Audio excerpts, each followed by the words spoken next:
Hi, hello, welcome or welcome back to my channel. My name is Jess, and today's video is a follow-up on a video I did maybe a couple weeks ago. I think I titled it Read Better Books, or maybe you should read better books. And that video got quite a response, and I was a little wary to look at the comments, but I was pleasantly surprised for the most part reading through the comments because there was a lot of great discussion there, and that's what I was hoping for with that video. But you never know.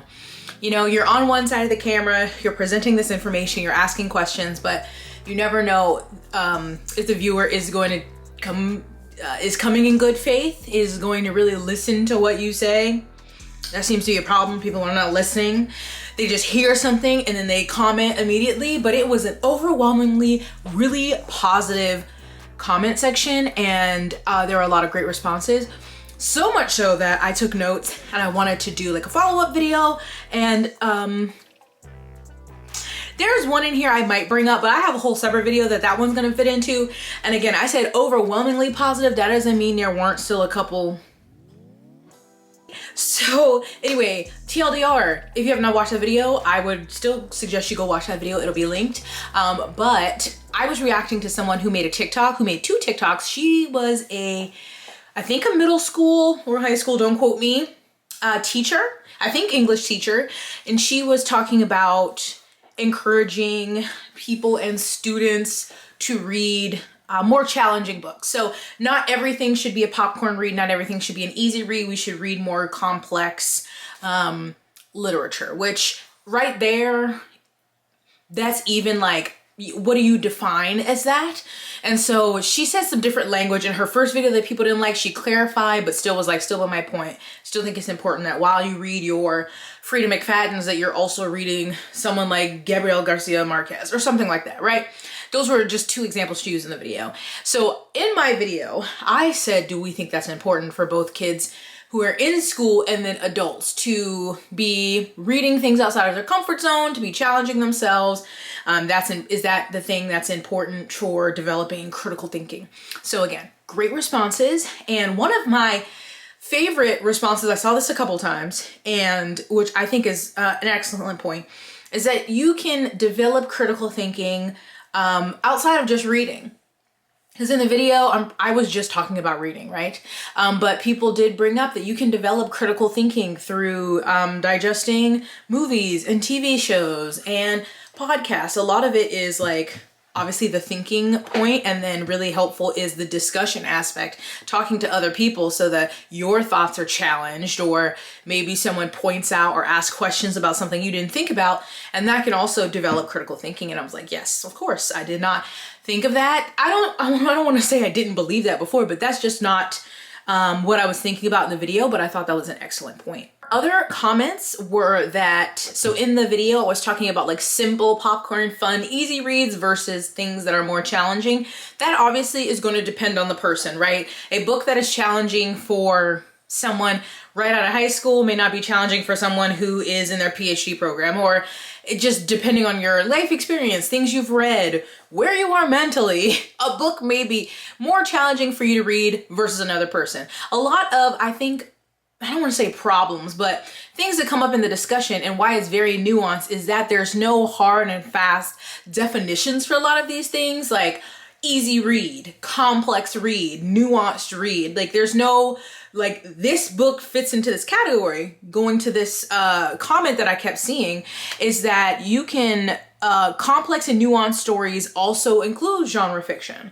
So sci-fi, fantasy, romance. It's not, literary fiction is not the only iteration that we have of complex and nuanced work. So I think that's another thing that makes the conversation more difficult, is again, there's no like hard and fast definition. I may say that this was a complex book for me, and somebody else would be like, oh, it was really simple, I breezed through it, it was fine, right? And then again, someone might say this is a really simple book, and somebody might break down different things they saw and symbolism and all the things, and they could have a really nuanced discussion. I think one comment said that they had a professor who like read and analyzed 50 Shades of Grey, and I'm like, I would love to hear the analysis on that. And so I think that is important to realize that we really can apply a critical lens and analyze everything we read. Now, you don't have to do that, but you can. So I really appreciated that point being brought up. So going with all of that, everyone's gonna come at books from different lived experiences, and things may be complicated for some and easier for some others. My question I present again is, should we always have our minds on when we're reading? Because there were some comments under my video, I've seen this on TikTok before, where some people will say, let's take Fourth Wing for example. I love Fourth Wing, me personally. I had fun. I won't say that my brain was off, but like people were bringing up plot holes and I'm like, oh, I didn't notice them. I was just having fun. But there were other people who were like, here's this problem, here's this problem, here's this plot hole, here's this thing that doesn't make sense. And so some people are like, I don't know, I just turn my brain off when reading. I'm just going for the vibes. And if I'm having fun, I'm having fun. I'm not thinking critically about it. On the other hand, some people think like we should always be thinking critically, or at least have your brain on, and like always be at least doing some type of analysis and deeper thinking than just reading the words on the page. So do you think that we should always have our minds on, so to speak, whether it is a mystery thriller, historical fiction, not nonfiction, you know, whatever genre, should we always be thinking about it a little bit more critically than just reading it? I will say it's a mixed bag for me. Again, I never consciously, or I'm never like, oh, off button, but sometimes I just get into a vibe and I'm like, I'm having fun with this. I'm not gonna think too deeply about that one little thing right there. If I'm reading and I'm like, maybe it comes up, but I brush it off, right? And then other things, I'm like, no. Why did on this page she said this, but then this? That is inconsistent. I don't know. So it's never a conscious thing for me. It just happens. But there was a comment that I really liked that they said, my concluding argument is that we should not mindlessly consume only a certain type of book and only critically analyze another type of book. What is more important is to learn how to critically analyze any type of book regardless of its literary value, which I think again goes right back to the professor who was analyzing 50 Shades of Grey. My God, I would love to listen to that lecture. So that is my first question for you. And I think I do a mix, right? I have DNF'd books where I was like, I'm not getting it. Like, I know that I'm not getting it, but I don't feel like trying to get it. Like, one of those was Chlorine. And I think I was like, I was just not understanding it and I just wasn't in the mood. I DNF'd it and someone was like, girl, this was a metaphor for this. And I'm like, yeah, well, I wasn't in the mood to think. So I DNF'd the book. So again, I think a healthy mix. And I really love that conversation that we could critically analyze anything. A children's book to War and Peace, you know? And this came up in the comments maybe once or twice from something that was on TikTok. Obviously, all of this overall was talking about reading and reading comprehension, critical thinking, all of these things, which are like fundamentals, I think, to really, you can know how to read and not really be truly literate. But there was last year, a person who was like, they don't like to read like all the descriptions and everything in between the dialogue. Like they like to just skim over that and read the dialogue.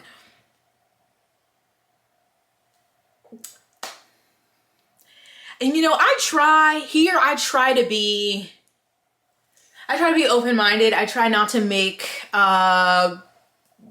blanket statements, concrete statements. I don't know, but in this case, I don't know. I feel like you should read all the words. It's just, you know, it's different if you like, oh, I'm so sick of this book. I'm 70% through. I just want to know what happens. And you just kind of skim to figure out what's going on. But if you just regularly read complete books and you rarely read outside of the dialogue, I fear you're missing a lot of the story. I fear you're missing a lot of the story. So I wrote that down because I remember when that happened, and I don't think I talked about it here, but that was concerning to me. I will say sometimes I'm reading a fanfic. Usually you read a fan fiction of a world that you already know. So sometimes if the author is wanting to go on about descriptions and stuff, I'm like, I get it. I might skim that.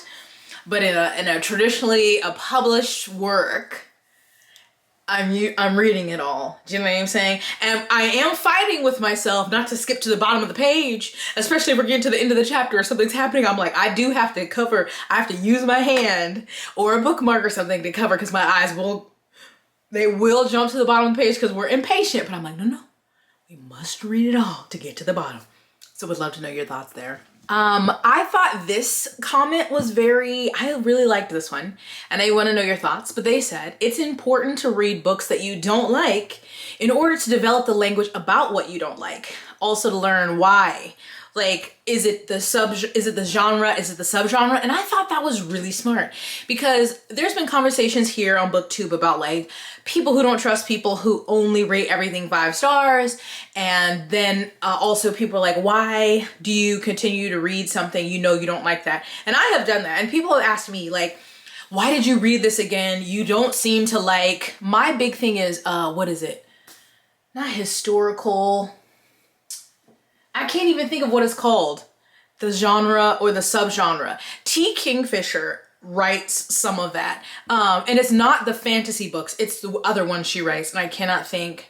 Gothic horror. Gothic horror. I have read numerous Gothic horror novels. But like, why are you reading that? You know you don't like it already.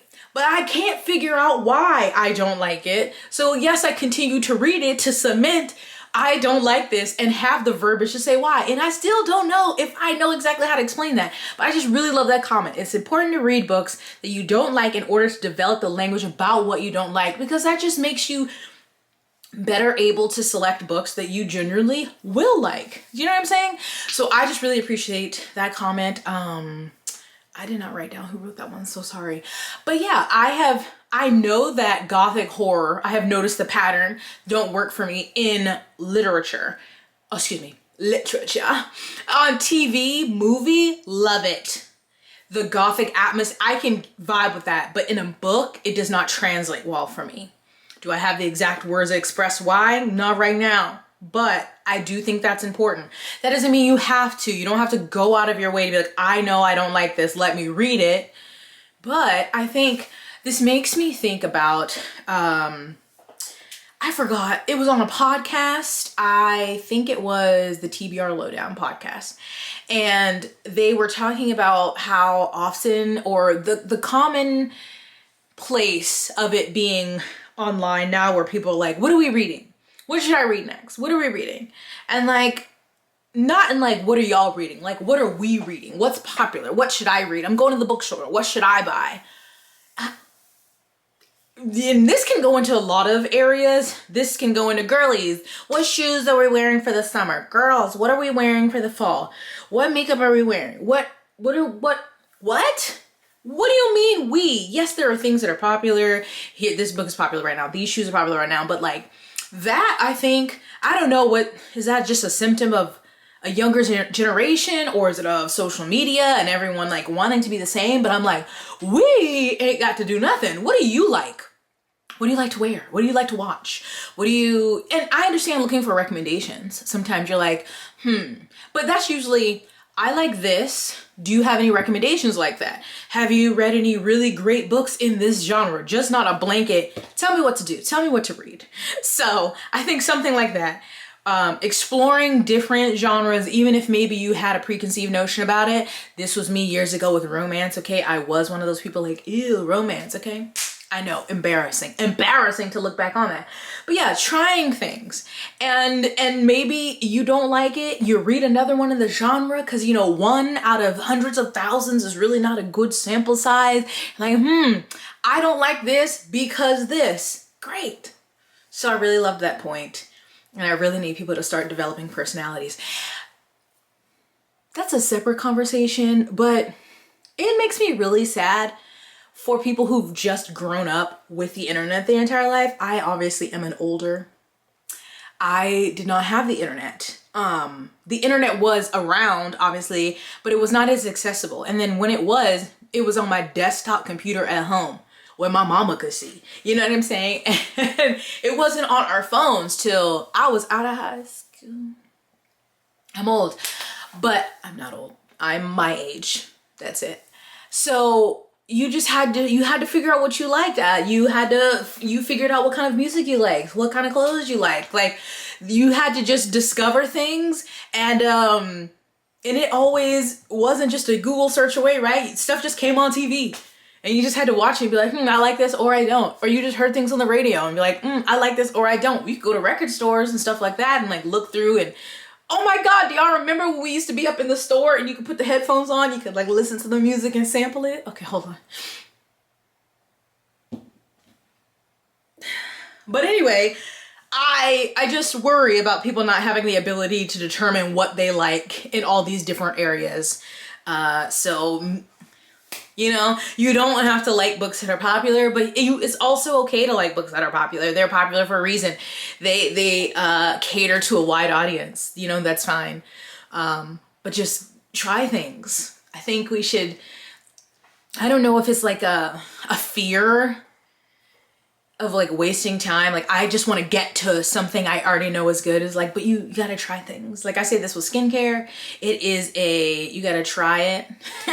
And sometimes it works, sometimes it doesn't. You gotta try out fashion. That doesn't mean buying up all the new clothes now. That means looking at what you have, what you like to wear, what do you feel good in. Try out books in different genres, TV, music. Like, you gotta try. Yeah, I don't know. Maybe that's crazy.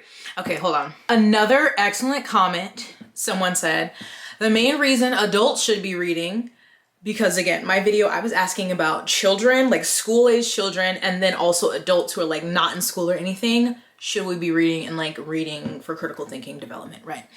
The main reason adults should be reading challenging literature is so that our preconceived notions can be challenged in a safe space, literally within ourselves. Yes, I love that. That is literally a safe space. That has happened to me when I was reading. The book that comes to mind is Ace. It's in the other room, but I think it's by Angela Chen. It's about asexuality. And I knew very little about it. I still am not like well-versed, right? And so I remember reading that book and like being mad at first. I'm like, this doesn't make any sense. What do you mean you don't have sexual attraction or whatever? Or like, I was just like, I was listening to the audio and getting mad. Like, but it was just with me. And I was like, okay, we're here to learn. And like listening. And I think there was a part in the story where it gets to like, it doesn't really matter if you understand asexuality, any type of sexuality, right? It's that you respect people and their choices. So like, even if you're like, I just don't understand how you could not be sexually attracted to someone or blah, blah, blah. That's not your life. That's not your business. Fine. But you just have to respect those people and not try to, you know, take away rights or force things upon them that they don't want. And I was like, oh. So I thought it was an excellent comment because especially, and even this is not just one, because that's a nonfiction book, not just with nonfiction. You might be reading something fiction and that could challenge you also. It could have different types of relationships that you have not seen. Maybe you've never read about a throuple. Maybe you haven't, you pick up a romance, you didn't realize it was a queer romance and you had never read that. Maybe that's gonna challenge you and you're gonna have to sit with that. Or other things, because you know, the books cover all of these things. Fantasy interrogates colonialism and racism and classism and all of these things, right? And you could be like, wait, why am I upset about this? Why don't I like this? What do you mean that's not a good thing? Like, what a great comment. I did write down who that was. Shout out to you. I don't know if you want me to shout you out, but I'll just shout out to you. And then even better, if you are challenged within yourself and you also have an extended safe space of like friends or a book club where you can discuss those things with and really interrogate the thoughts that you have and the feelings, even better. I think some people commented, there were a lot of educators who commented, I really appreciate you, that just like reiterating or confirming what I said about discussing being really important. Because I think even for myself, I am obviously I have this community, I have friends that I talk to regularly who read books. Our tastes don't always overlap, but you know, sometimes I read something and I'm like, damn it. I need to talk to somebody about this. And so usually I'll spend my time going through comments and like, I'm like, yes. Because sometimes it's hard to find the words to describe. And so I don't Like, I never try to copy from someone's review. If I'm like, sometimes I'm like, just go read this person's review. It says exactly what I want. But I'm never gonna copy word for word. But sometimes I'm reading people's reviews to get the I'm like, that's exactly the word that was explaining the feelings of how I felt about this book. So I read other reviews to get the language if I don't have someone that I can discuss the book with. Yes, challenging ourselves. And I know sometimes that could be uncomfortable. But, you know, there's probably some saying about being uncomfortable leads to being comfortable or something. I don't fucking know. One comment says, so many comments about challenge yourself, do what you want, let people read what they want, and yes, but shouldn't we want the greater society at large to be more well-read? And I do want I do want everyone to be well-read. I want literacy rates to be 100%, right? Like, and not just I can read this word on the page. I read it, I understand it. I've developed context clues. I can infer. I would love that for everybody, but I mean, at the end of the day, it is read what you want, really talking to adults. If you read it all, that's a win. But I mean, yes, I do wish that we had a well-read society.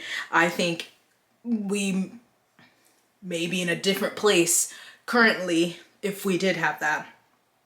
One of the next to last comments I have is, I think the level of expected intellectualism in the average person has declined so rapidly in the last few years. One way of combating this is to reinstate a love of reading and to introduce readers of all ages to media that won't be easily digestible and collaboratively discussing those uncomfortable feelings. Without that, we get the type of disillusionment and decentralization we see today.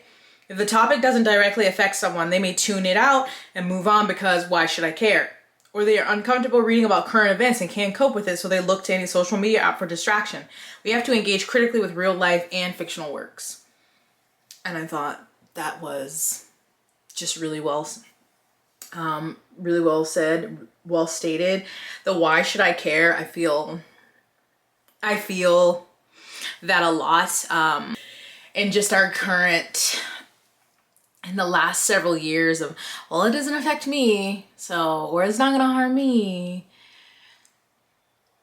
Yeah. I think reading, having a well-read society, I'm not saying is like the fix it. That's not going to be the end all be all, because there are well-read people who are also the worst. But I do think it would have a more positive impact than negative. And lastly, I have this one. The teacher is right. It is not elitist at all to want young people and adults to develop media literacy and critical thinking skills. You don't have to go to an Ivy League to learn how. You just have to be more humble, admit you don't know everything, and more curious. To read a text is to take notes, to ask questions, to do research, to check biases, etc. Otherwise, it's just consuming media. There's so much to the text that the scenes described and people just gloss it over. So there, I was like, okay, this is a decent comment. They said, Read with Rachel does hour-long rant reviews where she dissects books, which are a good start as an example. Sean's video about J.K. Rowling and Harry Potter is amazing, explaining the politics, biases, and great ethics the author wrote into it. Especially, I need women to read smarter. Romance is trad wife propaganda, period.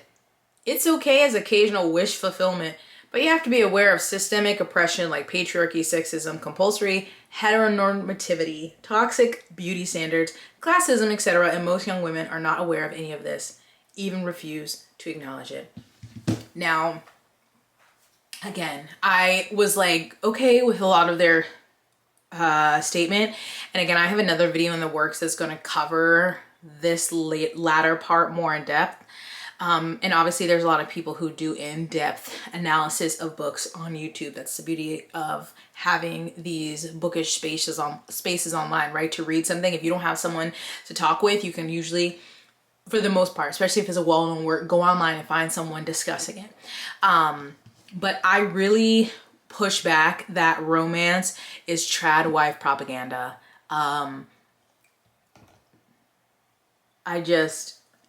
No.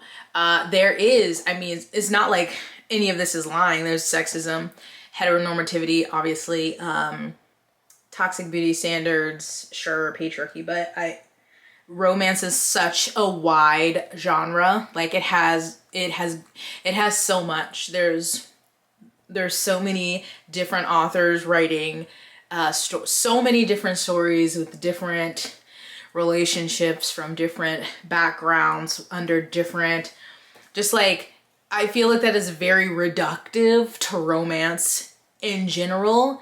And yeah, so I will be getting into that in another video that I'm working on, because it's yeah,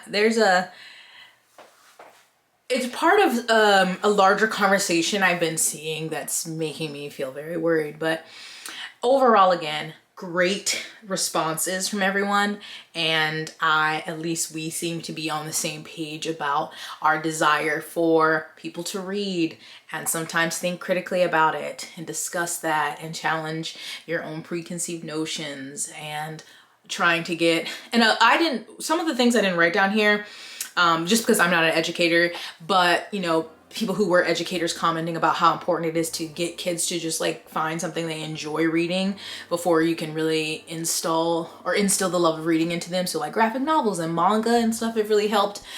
So I hope, I wish, I said nothing.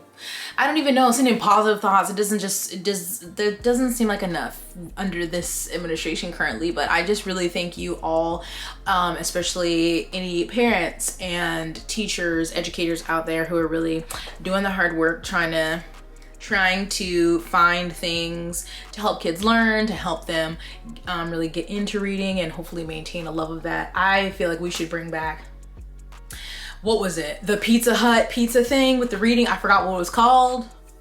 Incentivize. You gotta incentivize the children to read. But again, I really appreciate all of the thoughtful commentary under that video. Hopefully the same conversation, positive conversation, can continue here. So I thank you so much for watching. Stay blessed, hydrated, moisturized, and sunscreen. I'll see you in the next one. Bye.